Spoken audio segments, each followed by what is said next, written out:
Hi everyone and welcome. In this home practice session, we're going to explore an active version of Setu Bandha Sarvangasana using a chair and using a few blankets. I have 3 blankets here. If you're using towels, you may want to increase the number of blankets, perhaps using 4. So the blankets are folded from the Sarvangasana fold. Just simply fold it in half, iron them out, and when you stack them on top of each other, just ensure that they're quite flush with one another so you have a straight edge here. Then bring your buttocks in between the support and your chair and bring your calves up onto the chair seat. Now move your buttocks forward towards the chair and you can lay your shoulder blades onto the support. And just have your shoulder blades on the support, and the neck should be free, head should be free.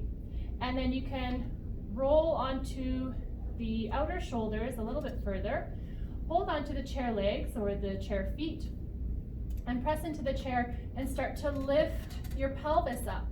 Then at this point, tuck the shoulders under further, rolling the upper arms out.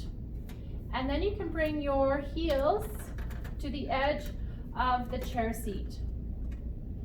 Okay, at this point you should be on the tops of the shoulders. Then you can start to press into the inner heel and move the buttocks forward and upwards. So you're opening the backs of the knees. Okay, if you'd like to go further, then you can come onto the edge of the chair seat with your toe mounds. And again, you move the buttocks forwards, the mid-buttocks forwards and upwards. And also moving the sides of the trunk upwards. And then to come down, release the pelvis down to the floor. Okay, and you can just slide back.